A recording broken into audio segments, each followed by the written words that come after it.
নমস্কার বন্ধুরা, আজকের এই ভিডিওতে আমি আপনাদের দেখাবো ফর্ম 121 কি করে ফিল আপ করতে হয় সম্পূর্ণ বাংলা ভাষায়। আপনারা জানেন যে এই বছর মানে 2026 এর এপ্রিল মাস থেকে 15G এবং 15H এর পরিবর্তে ফর্ম 121 জমা করতে হচ্ছে ব্যাংক ও পোস্ট অফিসে। অনেকে এই ফর্ম ফিল আপ করার সময় অনেক ভুল করে থাকেন বা অনেক কিছু না ফিল আপ করেই জমা করে দেন। তাই এই ভিডিওটা শেষ অবধি দেখবেন, তাহলে আপনাদের সব কনফিউশন দূর হয়ে যাবে ফর্ম 121 ফিল আপ করা নিয়ে। তো প্রথমেই বলে দিই, এই ফর্ম ফিল আপ করতে আপনাদের কি কি লাগবে। আপনাদের লাগবে এই জিনিসগুলো। 1 নম্বর, আপনাকে একটা ব্ল্যাঙ্ক ফর্ম 121 নিতে হবে। এই ফর্মটি আপনি আপনার যে পোস্ট অফিস কিংবা ব্যাংক থেকে সংগ্রহ করতে পারেন, কিংবা আপনি অনলাইনে গিয়ে গুগলে গিয়ে আপনি ফর্ম 121 পিডিএফ ডাউনলোড লিখলেও আপনারা এই ফর্মটি ডাউনলোড করে নিতে পারেন। ডাউনলোড করে এটিকে প্রিন্ট আউট করে নিতে পারেন। সেকেন্ড, আপনার যেটা লাগবে সেটা হচ্ছে প্যান কার্ড। কারণ এই ফর্মটি ফিল আপ করতে গেলে আপনার প্যান কার্ড দিতে হবে। থার্ড, একটা লাগবে আপনার যে পাসবুক, ব্যাংকের পাসবুক, সেই ব্যাংকের পাসবুকটা লাগবে। কারণ ব্যাংকের পাসবুকে এমন একটি তথ্য থাকে যেই তথ্যটি আপনার এই ফর্মে দিতে হবে।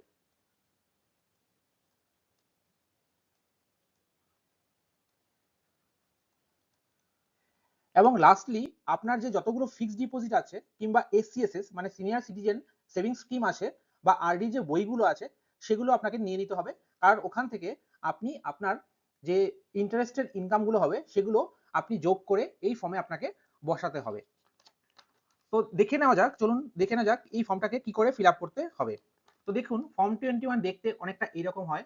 এখানে আপনাকে দেখবেন পার্ট এ যে অপশনটা আছে, পার্ট এটা আপনাকে ফিল আপ করতে হবে। এই ফর্মে মেনলি দুটো পার্ট আছে, পার্ট এ এবং পার্ট বি। পার্ট এ হচ্ছে কাস্টমারদের জন্য যারা এই ফর্মটি জমা করবেন, এবং পার্ট বি হচ্ছে যেখানে আপনি যেই অফিস জমা করছেন সেই অফিসিয়াল ইউজের জন্য।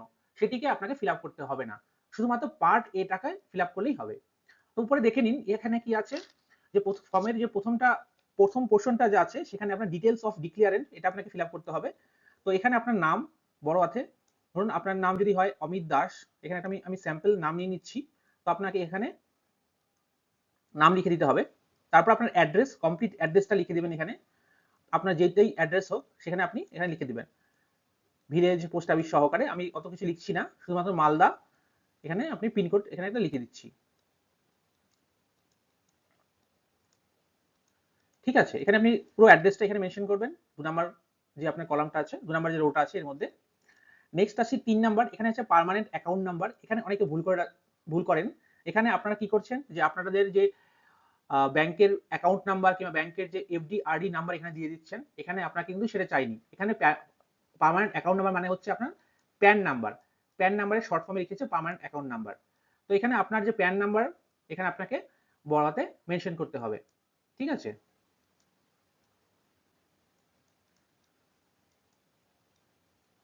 তো এখানে এভাবে আপনারা প্যান কার্ডের নাম্বারটি লিখে দেবেন। তারপর আপনাকে লিখতে হবে স্ট্যাটাস। স্ট্যাটাসে আপনাকে জেনারেলি লিখতে হবে ইন্ডিভিজুয়াল।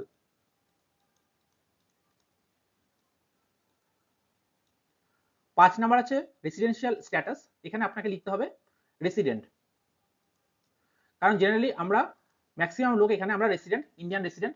এই ফর্মটি এনআরআইদের জন্য নয়, নন রেসিডেন্টদের জন্য নয়। নেক্সট আছে 5A। 5A তে আপনার লিখতে হবে if resident individual whether age is 60 years or more. আপনার বয়স যদি 60 ইয়ারের বেশি হয় তাহলে আপনি এখানে ইয়েস এর উপর টিক করবেন। আর যদি 60 ইয়ার্স এর কম হয় তাহলে আপনি নো এর উপর টিক করবেন। এখানে আপনার ইমেল আইডি যদি থাকে তাহলে ইমেল আইডি আপনি এখানে মেনশন করে দেবেন। আর যদি না থাকে তাহলে আপনারা এই ঘরটি ব্ল্যাঙ্ক রাখতে পারেন, কিংবা আপনি এখানে এনএ লিখে দিতে পারেন। নেক্সট আপনার আসছে কন্ট্যাক্ট নাম্বার। কন্ট্যাক্ট নাম্বারে কান্ট্রি কোড এখানে দিয়ে দেবেন। আমাদের ইন্ডিয়ার কান্ট্রি কোড 91। এখানে আপনার যে ফোন নাম্বারটি আছে, রেজিস্টার ফোন নাম্বার আপনার আপনার যে অ্যাকাউন্টে দেওয়া, সেটি আপনি এখানে মেনশন করে দেবেন।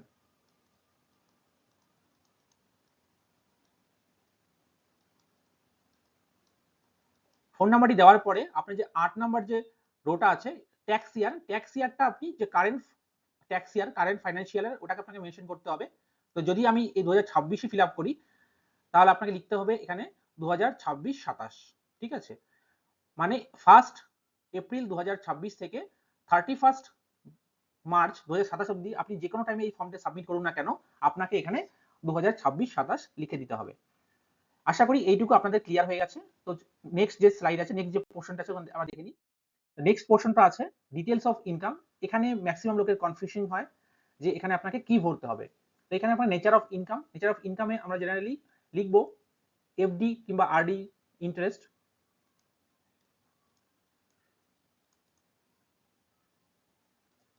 ঠিক আছে, 10 নাম্বার যে কলামটা আছে estimate income for which declaration made, মানে আপনার যে পুরো বছরে 1 এপ্রিল 2026 থেকে 31 মার্চ 2027 অবধি যে টোটাল এস্টিমেটেড ইনকাম, সেটা আপনাকে এখানে মেনশন করতে হবে। আপনাকে এক্স্যাক্টলি মেনশন না করলেও হবে, আপনি এখানে একটা এস্টিমেটেড ইনকাম দিয়ে দেবেন।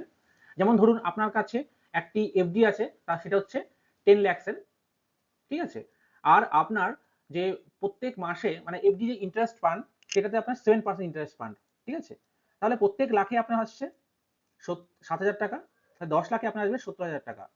তো আপনার টোটাল যে ইনকাম পুরো বছরে সেটা 70,000 রুপিস। তো আপনাকে এখানে 70,000 রুপিস মেনশন করতে হবে। আশা করি বুঝাতে পারলাম। তারপরে 11 নাম্বার যে রোটা আছে, এই রোতে আপনাকে লিখতে হবে details of form 121 other than this form file during this tax year. আপনি এর আগে যবে আপনি এই ফর্মটা জমা করছেন তার আগে যদি আপনি অন্য কোনো ফর্ম জমা করে থাকেন, আপনার নিজের ব্যাংক হোক কিংবা অন্য ব্যাংক হোক, তাহলে আপনাকে এখানে তার কতগুলো জমা করেছেন সেটা মেনশন করতে হবে। ধরুন আপনি আরো এক জায়গায় জমা করেছেন এর আগে কিংবা আরো একটি ফর্ম জমা করেছিলেন, তো আপনাকে 1 মেনশন করতে হবে। আর যদি আপনি না করে থাকেন তাহলে আপনি এখানে 0 মেনশন করতে পারেন, ঠিক আছে। Then total number of form 120 fill earlier, কতগুলো ফর্ম এখানে আপনাকে জমা করেছেন আগে সেটা আপনাকে এখানে মেনশন করে দিতে হবে। একটু ভুল হয়ে গেছে, এখানে আপনাকে আগে বলেছিলাম যে কতগুলো নাম্বার, এটা হবে না। আপনাকে দিতে ডিটেলস অফ ফর্ম 120, আপনি আগে কোথায় জমা করেছেন এটা আপনি লিখতে হবে। যেমন ধরুন আপনি একটা ফর্ম সাবমিট করেছেন স্টেট ব্যাংক অফ ইন্ডিয়াতে, আপনি লিখে দেবেন যে এসবিআই, ঠিক আছে। আর এখন আপনি পিএনবি সাবমিট করছেন, আর আগে আপনি এসবিআই তে একটা সাবমিট করেছেন, তো এখানে আপনাকে এসবিআই লিখতে হবে। আর নিচেরটায় আপনার যেটা আছে টোটাল নাম্বারটা এখানে লিখতে হবে, কটা ফর্ম আপনি সাবমিট করেছেন এর আগে। Aggregate amount of income for which form 121 were submitted or filed. তো আগে আপনি কত টাকার জন্য সাবমিট করেছেন, ধরুন আপনি এসবিআই থেকে করেছেন 50,000 এর জন্য, তাহলে আপনাকে 50,000 এখানে মেনশন করে দিতে হবে। নেক্সট আসে aggregate amount of income for which declaration is made during the tax year, the summation of 10 and 11B। তো দেখবেন এখানে 10 হচ্ছে এটা, মানে আপনি এখন যেটা সাবমিট করছেন, আর 11B হচ্ছে এটা যেটা আপনি আগে সাবমিট করেছেন। তাহলে আপনার 10 and 11B আপনাকে সামেশন যেটা হবে সেটা আপনাকে এখানে লিখতে হবে। এখানে 70 প্লাস 50 মানে 1,20,000 টাকা।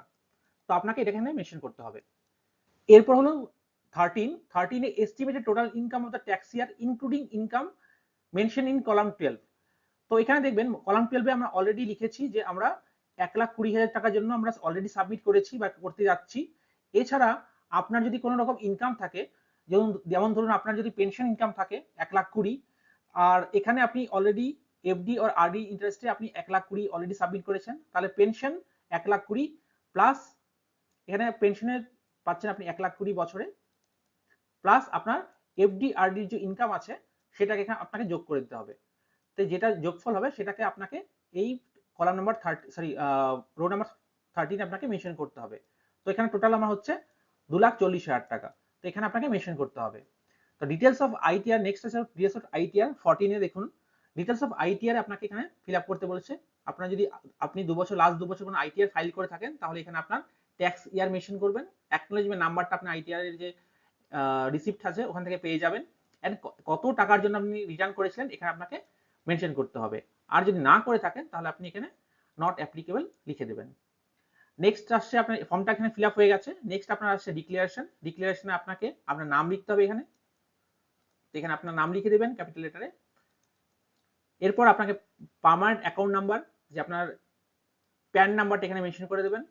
প্যান নাম্বারটা মেনশন করার পরে এখানে দেখুন কিছু আছে, tax on my estimated total income as referred in column 13 of part A including the income referred to the for tax year 2026-27 will be nil। এইভাবে আপনাকে ফিল আপ করতে হবে। মোটামুটি এখানে আমাদের এই পোর্শনটা ফিল আপ হয়ে গেছে। নেক্সট দেখে নেওয়া যাক। নেক্সট আপনাদের আছে এখানে দেখুন, আপনার কিছুই আপনার নাম লিখতে হবে, এখানে নাম লিখতে হবে। নাম লিখে এখানে আপনার ডেট দিতে হবে, যে ডেটে আপনি এটা জমা করছেন, ধরুন আমি 20/5 জমা করছি, 20/5/2026 এখানে প্লেস লিখে দিচ্ছি, যেখানে আপনি যে প্লেসে জমা করছেন এখানে আপনাকে যে সাইন আছে আপনার সাইনটা এখানে করতে হবে। এই সাইনটা করে আপনাকে এই ফর্মটাকে জমা করতে হবে। তো ভিডিওটি শেষ করার আগে আপনাদের কিছু গুরুত্বপূর্ণ টিপস বলে দিই। ফর্মের সব তথ্যগুলো ক্যাপিটালে লিখলে সুবিধা হবে, কারণ যারা এই ফর্মটি জমা নেবে তাদের কাজ করতে কিংবা বুঝতে ফর্মটা সুবিধা হবে। ঠিক আছে? 2 নম্বর হচ্ছে আপনি যে ফর্মটি নিবেন এই ফর্মটি অবশ্যই ব্ল্যাক কিংবা ব্লু পেন দিয়ে ফিল আপ করবেন, অন্য কোনো রেড কিংবা আপনার গ্রিন কালারে ফিল আপ করবেন না। 3 নম্বর হচ্ছে কোনো রকম কাটাকুটি করবেন না, তাহলে যে আপনার ফর্মটা জমা নেবে তার বুঝতে হয়তো অসুবিধা হবে।